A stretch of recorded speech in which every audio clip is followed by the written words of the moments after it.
From surprise ghosts to vengeful spouses and a whole lot of doppelgangers, these movies delivered the most shocking twists we've ever seen. This goes without saying, but spoilers ahead. It's us.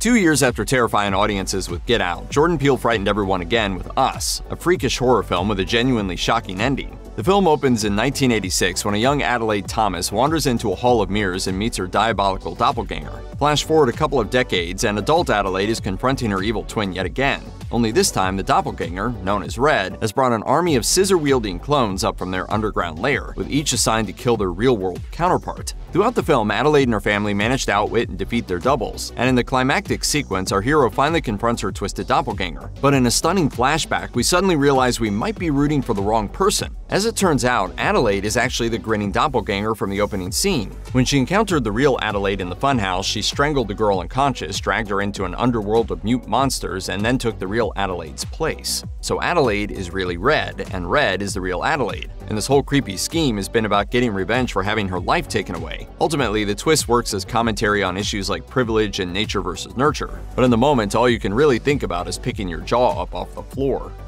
The twist ending of The Usual Suspects is almost more famous than the movie itself. The entire film is narrated by Verbal Kint, sole survivor of a heist gone wrong. Verbal is a timid thug who suffers from cerebral palsy, and as he's being interrogated by customs agent Dave Kuyan, Verbal spins the story of how he and his crew were drafted by the world's most notorious criminal, an underworld boogeyman named Kaiser Sose. As Verbal tells his crazy story, Kuyan suspects Verbal's BFF, Dean Keaton, was secretly Sose, and that he betrayed all his buddies during their bloody caper. Convinced he's solved the crime, he lets Verbal walk and takes a minute to revel in his detective skills. And that's when he notices the bulletin board. Shocked, Kuyan realizes that Verbal's story was complete nonsense, and that he assembled his wild tale by pulling keywords and details from the papers and wanted posters tacked on the wall. And as Kuyan figures out he let a guilty man walk free, we see Verbal Kint morph into a new man. His limp disappears, his gnarled hand straightens out, and he starts walking with the confidence of a crook who beat the system for the millionth time. This little nobody is actually Kaiser Sose, and then, like that, he's gone. It might be the greatest trick a movie's ever pulled, and it's a kind of twist that will make you drop your coffee mug in shock. Even with hits like Memories of Murder and Snowpiercer already under his belt, Bong Joon-ho stunned audiences with Parasite, a subtle examination of the relationship between one family that has nothing, the Kims, and another that has everything, the Parks. After a friend of the young Ki-woo invites him to lie his way into the wealthy Park home to act as a tutor, Ki-woo goes one step further by getting his entire family jobs. This quickly spins a web of deception that we sense won't end well, but it's a carefully calculated deterioration of everyone's lives that makes the film the wild ride it is. Parasite is full of commentary on the toxicity of the super rich, but the societal con that sees underprivileged people fighting each other for scraps is the glue that holds the whole mess together. When the Kims begin feeling confident in the Park family's dependency, they have an audacious living room gathering while the family is away. While we expect them to be found out by the Parks, what actually happens is even more jarring. Moon Guan, whose life they ruined by getting her fired to protect their own deceit, returns, begging to be let inside. We discover she's been keeping her husband in the basement of the Park family home for years, unknown to the Parks. This is just one of the developments that signifies imminent disaster for all, and is one of the most surprising moments in a film full of reveals.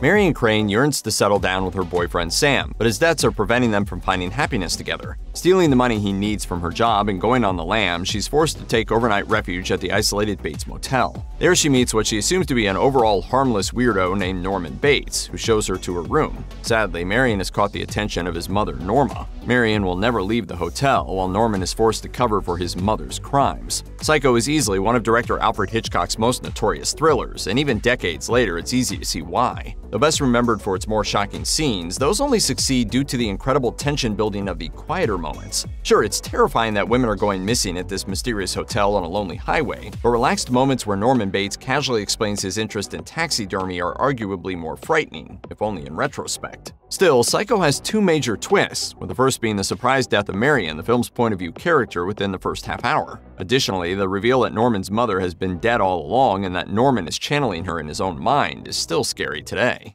Friday the 13th has a unique place in film history, being an independent production that gained major distribution at a time when that was essentially unheard of. Not only spawning a huge franchise in its own right, but also helping to herald a new era of slashers. Friday the 13th is sometimes referred to as a surface-level response to Halloween, but there's a fair amount of social commentary at play in the script. Though it would be a stretch to call it nuanced, the lack of accountability at summer camps during the time is a catalyst for much of what occurs, as is the cruelty and neglect towards a disabled boy named Jason Voorhees that it allows. pals. Though we're told that Jason drowned in the lake, the heavy boots and bulky jacket of the masked killer lead us to believe that he continues to stalk the campgrounds, killing the new teen counselors. However, it turns out that Pamela Voorhees is in fact the killer, seeking vengeance for her son's horrible death. Even if this is seldom mentioned in the franchise's many sequels, it is nonetheless a part of horror history. Name the killer in Friday the 13th. Jason! Jason! Jason!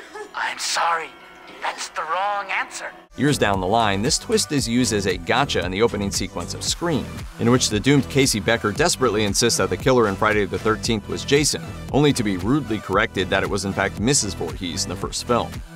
In Miguel's home, music is banned due to his great-grandmother Imelda having been abandoned by a wayward musician many years before. The daughter of this tryst, Coco, is Miguel's elderly grandmother, her life having been in many ways decided by her father's disappearance. Miguel has a natural knack for music, but his responsibility to his family weighs heavily upon him. Idolizing the musician Ernesto de la Cruz, Miguel becomes convinced that Ernesto was his great-grandfather. This leads Miguel to announce his intention to become a musician, but his grandmother wrecks his guitar. Obtaining Ernesto's mythical guitar, Miguel gains the ability to converse with his dead relatives. Miguel forms an alliance with a ghost named Hector, renouncing his great-grandmother's blessings in favor of finding Ernesto. Though Ernesto initially welcomes Miguel as family, his deceptions are soon revealed. Indeed, Hector was actually Miguel's great-grandfather all along, and he only abandoned his family because he was poisoned to death by his jealous musical partner Ernesto. Naturally, this leads to a bittersweet conclusion, with Hector finally honored for his musical genius and reunited with Imelda and Coco, albeit in the land of the dead. The family ends the ban against music, allowing Miguel to finally pursue his dream and honor his family. Chuck Palahniuk's novel Fight Club inspired one of the best-loved cult classics of the last 25 years, with a 1999 movie version starring Edward Norton as a narrator disillusioned with the mundanity of his life. The more flamboyant Tyler Durden appears to echo his own long-held criticisms against his capitalist lifestyle, giving a mouthpiece to his anger. Together, they start Fight Club, which is exactly what it sounds like. Amassing a cult-like following of men desperately seeking something to lash out at, it's a pretty short road to extreme criminal behavior and increasingly bizarre acts of vandalism. As our narrator realizes that he's completely losing control to Tyler's chaotic vision for their Project Mayhem, Durden's girlfriend Marla drops the bomb by calling him Tyler. That's right, the narrator was actually Tyler Durden all along. Though he makes harried attempts at preventing Durden's plan of erasing dead by bombing buildings, even he is unable to stop Project Mayhem. On the plus side, he seems to expel the Durden presence from his mind, although the film wraps on a fairly ambiguous note in that regard. Either way, he realizes what a jerk he's been to Marla, and together they watch the buildings fall to the tune of the Pixies' Where Is My Mind? Taking place in what was then the far-flung futuristic year of 2022, Soylent Green has a twist so well known that even if you haven't seen the film, chances are that you know its most famous line. At first, we're only told that Soylent is a cheap, nutritious food staple that comes in several flavorful varieties, such as Soylent Red, Soylent Yellow, and the new Soylent Green. The narrative predicts a world on the verge of climate collapse that we assure you in no way resembles the actual Earth of 2022. Detective Robert Thorne is investigating the murder of a Soylent board member who appears to have been assassinated. Spoiler alert, it really does not work out great for him. Thorne's elderly friend Sol Roth discovers that Soylent Green, once made of plankton, is no longer possible to manufacture due to the effect of pollution and global warming on the ocean. Naturally, the Soylent board opts for the next best thing to plankton: human corpses. Roth dies by assisted suicide, using his last words to tell Thorne the truth. This leads to the famous final scene. Soylent Green is people!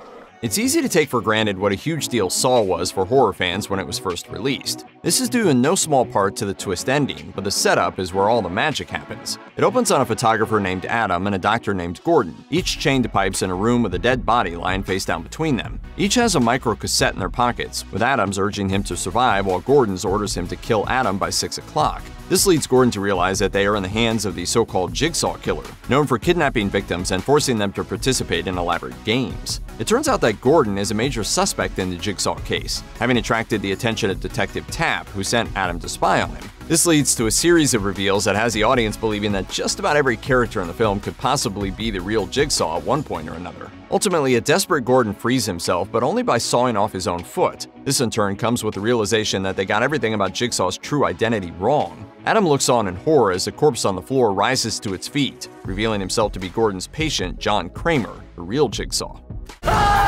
Game over! This sleek neo-noir takes a dive back into 1950s America, introducing us to Detective Teddy Daniels and his new partner, Chuck. Together, they are investigating a psychiatric institute located on, you guessed it, Shutter Island. An inmate, Rachel Solando, who has drowned her 3 children, has gone missing, and the hospital staff is unhelpful. Daniels becomes convinced that everyone on the grounds is part of a plot to misdirect the investigation, including Chuck. This is all made worse by his constant migraines and blackouts, possibly caused by his memories of serving in the military and witnessing the atrocities at Dachau. When Rachel Solando reappears, she asserts that she's actually a psychiatrist working to develop mind control. Meanwhile, senior psychiatrist Cawley tells Daniels that he never arrived with a partner at all. Eventually, the man we knew as Chuck introduces himself as another doctor at the facility, Dr. Sheehan, informing us that Daniels is actually Andrew, a patient under their care. After Andrew failed to seek treatment for his manic-depressive wife Dolores, she killed their children, and he killed her. This left him with overwhelming guilt, and his delusions have as such made him a prime candidate for lobotomization. Yet even as Sheehan gives the order, he is left to wonder how powerful Andrew's delusions truly are, as he calls him by the name Teddy and Andrew does not respond. What are you thinking? How are you feeling? What have we done to each other? If ever there was a film that is more a cascading series of twists and a linear narrative story, that would be Gone Girl, but it starts with a basic murder mystery. When his wife Amy goes missing, Nick's general disinterest in the subject raises red flags for pretty much everyone. He and Amy had an unhappy union after relocating from New York to small-town Missouri, which in turn saw him beginning an affair with a student named Andy. Things just get messier from there, with a scavenger hunt leading authorities to discover a partially burned diary in which Amy discloses her apparent fear of Nick. We soon find out, however, that Amy has been alive all this time and is simply hiding out in the Ozarks, getting her kicks by messing with everyone from afar. Considering that we were pretty ready to say goodbye to Nick for killing his wife, this is a stunning moment. But with Amy, the twists never end. Hapless exes are caught in her crossfire, as is an increasingly lost Nick. Though he and his allies get to the bottom of Amy's revenge plot eventually, they are never able to prove anything and are all well aware of her status as a master manipulator. In the end, Nick is powerless to escape her. Even as her crimes escalate, he ultimately agrees to stay with her, and the two of them face the press together, exactly as Amy wants.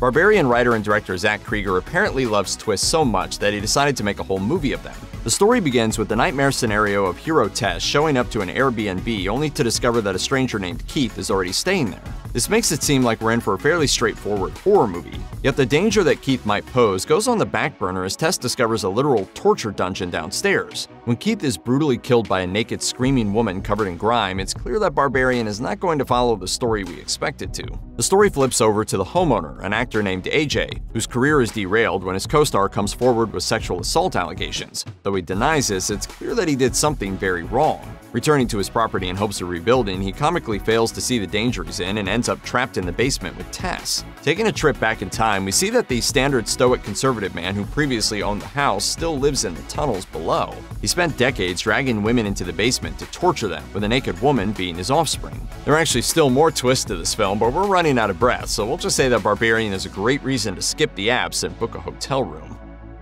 Samuel Bell is hanging out on the moon alone, operating a mining facility with the assistance of a very anthropomorphized AI named Gertie. Almost right off the bat, Sam experiences delusions and nearly dies when he crashes his lunar rover. However, he has no memories of this and begins to suspect that Gertie is deceiving him. This is correct, and he discovers a doppelganger of himself at the site of the crash. Dragging his other self back to the base, he confronts Gertie, who explains that they are actually both clones. Though they are there to keep the station functional, their occasional deaths are expected by the company, which has granted Gertie the freedom to awaken new clones at will. This is a pretty huge twist in and of itself, but the film is not done with us yet. The company the Sams work for has intentionally jammed signals to prevent him from ever successfully calling for help, meaning he is trapped there indefinitely. The two Sams work together to create an escape plan, with the older version agreeing to stay behind as the younger escapes back to Earth. Though he's able to expose the company that doomed him, this ends on a fairly bittersweet note for Sam, whose wife died on Earth several years before and whose other selves begin to die around their third year of life. Director Henri-Georges Clouzot has often been referred to as the French Hitchcock, which should tell you what to expect from his most famous films. A pioneer in the realm of the thriller, Clouzot's masterwork may very well be La Diabolique. Christina, a Venezuelan immigrant, is the owner of a troubled boarding school that's run by her tyrannical husband, Michel de la Salle. Christina suffers from a heart condition that leaves her physically somewhat frail, making it difficult for her to manage either with or without her husband. Enter Nicole, a teacher with whom Michel is having an affair, who bonds with Christina due to their mutual abuse at his hands. Together, they decide that the only way to rid themselves of Michel is to kill him. However, when his body goes missing, Christina begins to suspect that Michel is still alive, haunting the grounds and waiting for the perfect moment to strike. This This ends in a startling conclusion as we realize that Christina's ally Nicole never truly intended to kill Michelle. Indeed, they wanted to shock Christina into a fatal heart attack, which is just what happens when Michelle comes lumbering toward her one night. This doesn't work out for Nicole and Michelle either, but it's impossible not to feel Christina's horror in her last moments. The finale tells us that it's possible that Christina has survived, or is at least haunting the school grounds herself. Writer-director Frank Darabont waited many years for the chance to adapt Stephen King's The Mist, a novella about a town in Maine in which the residents are suddenly surrounded by an all-encompassing fog. While this is ostensibly a simple creature feature, complete with tentacled monsters lurking in the mist that pick off residents at random, the behavior of everyday people in a crisis may be the true horror. David and his son Billy are forced to take shelter with other townspeople in a supermarket as they attempt to cope with the apparent apocalypse, although not everyone wants to work together to survive. Darabont organizes an excellent ensemble cast to deliver a message decidedly more upsetting than even the original Stephen King ending. In fact, that ending is exactly where the movie's major twist comes in. When David and some of the other residents choose to take their own lives rather than face the horror of the monsters lurking outside, he kills the others, including his child, and prepares to walk into the mist to meet his fate. But almost immediately, the mist dissipates as the military arrives and takes care of the threat with little problem. Realizing that he's killed his friends and loved ones for absolutely no reason, David screams in despair, perhaps joined by some members of the audience.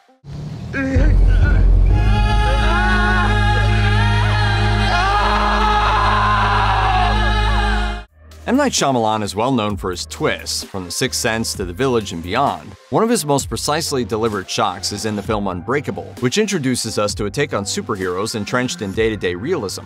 Point of view character David is traumatized, reeling due to being left as the sole survivor of a horrific train derailment that killed 131 other passengers. Soon he meets Elijah Price, known for his physical frailty, who posits that David has superpowers and is, as such, the hero of the story. Rather than donning a cape and tights, David insists that he is no hero. More true to life, his attempts at crime fighting are messy and questionable, leaving him in the midst of an existential crisis as he tries to cope with his new reality. When he uses his powers of intuition on Price, he is stunned to find that the other man has actually orchestrated a number of apparently accidental tragedies, including the train wreck that uncovered David's powers. Using his own theories of superheroes through much of the film to inspire David, we are stunned to realize that Price is actually a supervillain. Taking on the moniker Mr. Glass, he views David as his natural opposite, as seen through the lens of comic book morality. Shades of classic ghost stories like The Turn of the Screw can be found in writer-director Alejandro Amenabar's eerie 2001 chiller The Others. Nicole Kidman stars as Grace Stewart, who lives in a vast mansion with her two young children in the aftermath of World War II. Because the kids are painfully sensitive to light, Grace keeps the house in darkness throughout the day. That makes it the perfect stomping ground for what appears to be the spirits of a family who lived in the house previously, although it appears that the servants who dutifully tend to Grace and the children may actually be dead as well. I see dead people. The twist, coming just 2 years after The Sixth Sense, is that it's Grace and her children who are deceased. A despairing Grace smothered the children and took her own life when she learned that her husband was killed in the war. The others they're seeing are actually the living family that has bought the house following the tragedy. But even though the ghostly housekeeper, Mrs. Mills, warns Grace that she'll have to learn to get along with the next occupants of the house, Grace doesn't seem quite ready to make nice as The Others comes to its haunting close. In the landmark 1968 sci-fi film Planet of the Apes, Charlton Heston stars as Taylor, an astronaut who joins a deep space mission not to just explore the galaxy, but to get away from the fellow humans he's come to despise. A time warp sends Taylor and his crew barreling 2,000 years into the future, and they crash land on a planet where evolution is flipped. Intelligent talking apes are the dominant species, and humans are mute savages. Forced to defend his species and aided by sympathetic chimpanzees who discover evidence of human civilization that existed before that of the apes, Taylor escapes death at the hands of the sinister Dr. Zaius, only to have his worst fears confirmed. He's been on Earth all along, with the apes ascending after humankind wiped itself out in a nuclear war. The image of Heston falling to his knees in front of a half-buried Statue of Liberty is one of the most powerful in cinematic history, and is easily one of its greatest twist endings. God damn you